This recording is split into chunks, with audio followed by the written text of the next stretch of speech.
Hey guys, subscribe for daily content. And if you're shopping for gear, make sure you check out the description for the newest items at some of the very best online retailers.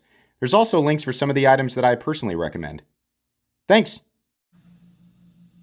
What's going on YouTube? Metal Complex here, and today I've got another interesting knife review / knife overview to share with you guys. This is the WE Knives Saakshi. How you spell it here? Let's take a look at the box. That's easier. Saakshi, marble carbon fiber, gray titanium 20 CV. I'm gonna link this guy right down in the description. There's a few flavors through a few variants, so you can check those out. It does support the channel when you use my link, so I would appreciate that. But they're down there if you want to check it out. Thanks so much to Jake for sending this in for review. You'll get this knife back shortly. Thank you so much to my generous patrons who are supporting me. There's a link for Patreon right down below. And please make sure to follow me on Instagram at metal_complex. Let's go ahead and get a measurement of this guy. Overall length of the Saakshi, that's how I'm going to pronounce it. I don't know. Coming in at about 7.5 inches. Blade length is coming in at about 3.3. And your cutting edge is coming in at... actually, the blade length is, let's get this exactly right. Yeah, 3.3, and then your cutting edge maybe 3.25. Let's do some size comparisons up against the Ontario Rat Model 1 and the Ontario Rat Model 2. Closer to the size of the Rat 2, but it's a little taller, a little bit more presence with this knife. It sounds so pretentious. This knife has more presence. Up against the Spyderco PM2 and Para 3, definitely closer to the size of the Para 3, obviously just a different shape. A lot more cutting edge, too. Last but not least, the Benchmade Griptilian, or in this case, the Ritter Hogue, and its little brother, for the size comparisons, the Benchmade Bug Out. The Benchmade Bug Out is definitely similar in overall length, but different profile, different blade shape, things like that. Let's go ahead and do carry profile. So thickness up against the Spyderco Para 3. I understand, my Para 3 has aftermarket scales, but these are exactly the same thickness as the originals. You can see here, we're shaking the camera, it's ever so slightly thicker than the Para 3, but really not that big of a deal. Length and height up against the PM2 and Para 3. You can see here, even with the inclusion of a flipper tab, it's still nowhere near as tall as the maximum height as either of these knives. A flipper tab is pretty low profile, and honestly, everything about the knife is low profile. Let's go ahead and measure blade stock thickness. That looks, I don't know, pretty typical. I want to say Civivi, and then I'll tell you why here in a little bit. Blade stock thickness coming in at 123. It's probably 125 thousandths, which is the same as the Ritter Hogue, and that's fine. For performance slicing, that's a fine, blade thickness. What are we looking at for materials? Well, on this guy, we're looking at a marble carbon fiber, which is always the first thing you see with that stuff is voids. And, I try to point out, when we're talking about marble carbon fiber and I point out voids, people are like, that's why I don't buy from blank, or that's why I don't pick up knives from blank, because their marble carbon fiber always has voids. It is a dice roll. If you're buying something with marble carbon fiber anywhere from $100 to, $500, there's a chance there's going to be voids. You might have, craters all over that thing. You might have one. That's what I've seen. I've seen some unbelievably expensive knives with voids in the carbon fiber. It really doesn't bother me that much, but you are going to see it, right? Fortunately, this knife comes in a G10 configuration, which you won't see that stuff, right? So, just know, some people are going to claim mine doesn't have any. Some people are going to claim mine has a ton. And some people are going to claim that it's just a WE thing, or it's exclusive to one brand or manufacturer. That's not true. It's coming from somebody who has handled a good billion knives, right? And a big chunk of those have been marble carbon fiber or shred carbon fiber from various companies. Nah, it's just a dice roll. So, make that decision, make your decision based on that information. Anyways, materials, carbon fiber, titanium liners. I thought for sure those would be steel. Titanium clip, CPM 20 CV blade. Pretty premium stuff, right? Yeah. Getting kind of bored with this configuration, in some ways, now in 2021. Believe me, I'll get around to this.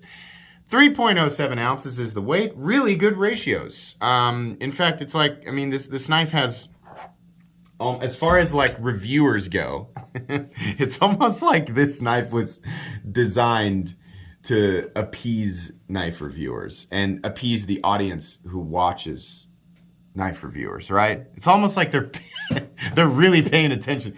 I'm joking around here because I do like WE and Civivi. I really do, right? I see stuff like this and I'm like, no, this has really been, this has really been ironed out and polished and stamped and pressed the way that we want it to be stamped and pressed, right? Anyways, let's do a hardware check. Get out my tools. As per usual, my tools are very inexpensive and very recommendable. You can find them right down in the section of the description that talks about my tools. We're going to use a T8 because that's generally what we see here. Yeah, T8. We have a T8 body screw, and then we have T6 clip screws. That's fine. Real easy to take apart. Nothing bad there. All good stuff. I think that's it. I think that's everything. Let's move into the meat and potatoes here. Okay, so this is one of those knives that I call a Sawiwi. Because this is a WE knife that feels like a Civivi. Now, the tolerances are good. Everything is solid. Everything's great. But, when you handle, let me get some good examples out. Let me get like a good, high quality feeling WE knife out, right? And then let me get something that's obviously a Civivi knife. Here we go. Here's a good one right here. There's knives everywhere. Everywhere you look off camera, there's knives all over. I have examples for everything. So, this is the tier progression between WE and Civivi. We have Civivi, Sawiwi, and WE, right? The true WE knives, like the more expensive ones, these definitely feel higher quality, and generally they are going to be your titanium frame locks, right? And titanium frame locks in general just feel, and a lot of people say, that's just the weight. You're just talking about like, oh, it's heavier, so it's higher quality. Nah, kind of, but I mean, the full titanium and this also feels like it's got a bit of a different manufacturing polish. The clip is pretty basic, right? But there are other things about the blade and just the way that everything feels as it's locking out and, as you disengage the lock bar. It just feels like there's more there.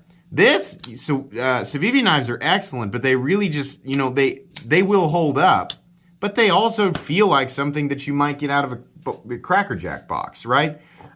In some cases. Now, I want to be clear about this. I'm not picking on WE or Civivi because they make excellent. In fact, this Ortis is something that I call one of the greatest budget knives of all time. And I think that. I truly believe that, right? These in-between knives, right, they kind of, in some cases, they hit that sweet spot. And other times, it's like, this is a Civivi with really high-end materials. It feels identical to a Civivi. And those of you who have handled a lot of Civivis and a lot of WEs, you know what I'm talking about, right? The liners, the way that they're rounded, the way that they're polished, not really polished, but, the way that the lock bar disengagement feels, the way that the detent feels, the way that the action feels on the inside. Pretty good, right? But it always has that kind of chalky, right? It's good. This feels exactly like what it is. It feels like something that was created in order to be easily manufactured by the tens of thousands. And I don't think there are actually tens of thousands of these things out there, but thousands, right? But yeah, I mean, that's what I'm feeling here. This is a split between WE and Civivi. So I'm making that clear so that you guys know. This is good, right? But we've been seeing good from WE and Civivi for a long time, right? So, in terms of the feeling, it's perfectly consistent with what you can expect from WE.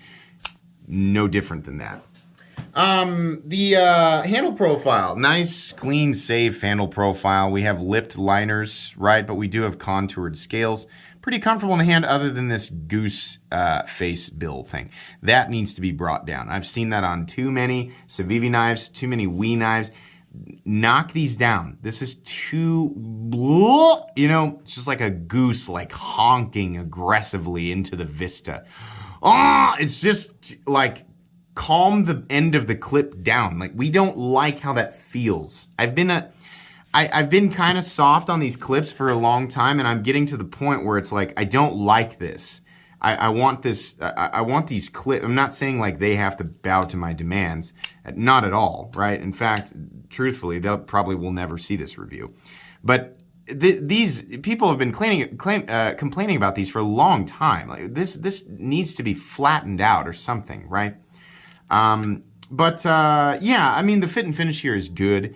The fitment of the hardware is good, like the appearance of it, other than the voids. You can see in this case, we're seeing a few up here, a couple little dots, right? But then down here, there's just almost nothing. There's a couple of spots over here. How about on the other side? Yeah, we got a couple, you know, that's what you're going to see, especially when you pay less money. The more money you pay, you might get some more premium stuff, but then again, you might not, right? I'm going to say, you know, honestly, just to avoid that, because you're going to pay $30 more for this carbon fiber version, go with the G10 version. If you really want this knife, go with the G10 version, because you're not going to see that. The blade has this dark sort of, it's like a darker tumbling. It almost looks bead blasted, but it's a darker tumbling. It looks good, right? Fully flat grounds, a little fuller. They call it a nail nick on Blade HQ. And I mean, yeah, you can. You can also use it to, if you get it just right, you can use it to reverse flick it. It's much easier to just use the flipper tab, which is something that we're all very used to at this point, right? Low profile, you can line switch it. The detent's strong enough where you can push button it. I'll give you guys a demonstration of the detent. Click, right? That's nice.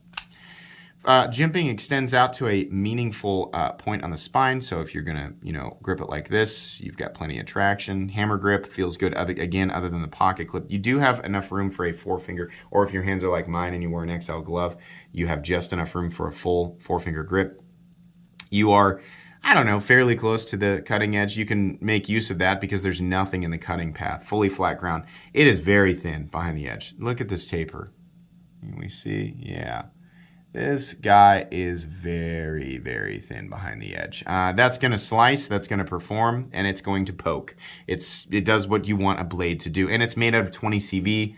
I think this geometry accentuates the qualities of 20 CV really, really well. 20 CV is not a steel that, you know, I would go out and just beat the absolute crap out of. I would use a different steel. I'd use something like 1095 for that. So, you know, when you get a nice, thin, slicey geometry with 20 CV, it's going to excel. Plenty stainless, right? 20% chromium, something like that. Yeah, great edge retention. It's probably going to be kind of a mess to sharpen versus other steels. We've talked about this many, many times, but you have a nice, you know, just continuous curvature with the belly. It's going to be a performer. It's a nice blade. It looks good. And just, you know, the 20 CV mark is just right there. We can see it. Action, okay. It feels like a Civivi. It feels incredibly similar to a Civivi, right? It is smooth enough. It's not going to drop without some assistance, but it doesn't take much. It just, there's nothing mind-blowing about the action. It's just what we expect from Civivi and WE. It's good, right? That's it. It's just plain good. It's like a B plus. Unless your parents were the type of parents who were like, if you don't get an A, you failed, right? This is a B plus action for this territory, right? Got a couple of standoffs back here. Lanyard bar thing, which is fine. You can attach a lanyard there if you're one of those people. And if you're like the other 99.9% of people who don't care about the lanyard, then you don't have to worry about it. Pocket clip, I think, should have been recessed into the carbon fiber. It looks kind of cheap just sitting on top there, and there's no position to mount it for left-handed carry. It is titanium, which is nice. Plenty of retention. Titanium is going to be more forgiving than steel, and it's also completely stainless, not going to corrode. Carries plenty deep, just a little bit sticking up out of the pocket. Because of the smooth contoured surfaces, it's going to slide in and out of the pocket pretty easily, right? So that's good. Pivot has a little bit of, you know, milling going on there. Pretty, gave it something a little tiny bit more dressy than a Civivi knife. Then again, I think maybe we even see that on some Civivi knives. I'm not really sure. There's a stop pin, and it is right back here. Nice amount of shouldering, wraps around that stop pin pretty readily. No blade play up, down, left, or right. Locking up here, and again, this is a titanium liner lock with, get my flashlight. Can we see? Steel lock bar insert. Kind of wasn't expecting that. It's kind of cool. I honestly thought it would just be like a steel liner lock, right? So there's some, like, they went a bit above here, and this is really well balanced. Like, for a point, here's the thing. Let me finish out what I normally do. There's no pivot lash, there's no detent lash, and the blade is centered, right? These are all things that we expect from Civivi. This thing, it's almost like this was, genetically created in a lab to be the, like, they keep releasing models that are just like more examples of ideal cutting geometry, ideal flipping action, or at least cost-efficient flipping action to detent relationship, right? Nice, clean, safe lines, right? A good deep carry clip, all of these things that reviewers cover. Yeah, as far as my reviews go, like, this should just be like a perfect, like, wow, like, this is the best, it's so good, it's the next best thing from WE, right? Yeah, it's really good. If you look at this, right, and you're like, I like how that looks, and I am into a slicey geometry, I want that carbon fiber, that 20 severe, maybe you want G10, whatever, right? I just want to know if it's made well. Yeah, it's made plenty well. It's made just as well as Civivi's and a lot of, WE's. It just doesn't feel as high quality as some of the titanium frame lock WE's, some of the other knives that I've seen from WE. It really does feel like a Civivi. So just know, when you get this, it's going to feel like a Civivi. I don't really have any problems with simple, straightforward designs, vanilla designs. That's what this is. It's a real safe vanilla. I mean, it's a design that's intended to cater towards, it's a knife that helps people scratch the next itch, right? People want that high quality, that good, flipping action, that good slicing, geometry, all that, the nice materials. Yeah, this is a knife that's designed to sell, for the next itch. Or maybe it's your first premium knife, right? And you just want to make sure you're getting something that's going to work. Yeah, as far as most of the stuff that we nitpick, this has got, I mean, it's all great. Here's my problem with it. And it's my problem with a lot of WE knives and some Civivi knives now. It's just too expensive. They want $155, $157 for the G10 version of this. And they want $185 to $187 for this, the version you're looking at. Come on. Look, the pricing with a lot of this, it's not just WE. The pricing with a lot of these, and think what you want about where knives are made. This is not a, I'm completely on one side, when it comes to country of origin and manufacturing, I'm going to shut everything else out. No. But I do know, just from handling and experiencing a lot of other brands, right? A lot of up-and-coming brands, and what they're charging, right? What their costs must be. Got a decent idea of it. WE knives have just gotten completely out of control, and I've been saying this. I'm going to be a little more harsh about, knives where I know that the manufacturing costs are substantially less than they, are made out to be. Yes, this is a nice knife. Yes, it's going to work really, really well. Yes, it's using premium materials and has all of the elements that we look for in a pocket knife. But I'm not paying $187 for this. No. I'm not going to pay $155 for the G10 one. Honestly, the G10 one should be $100. That's my opinion. The carbon fiber one, charge $120. But these are just way too, and it feels like a Civivi.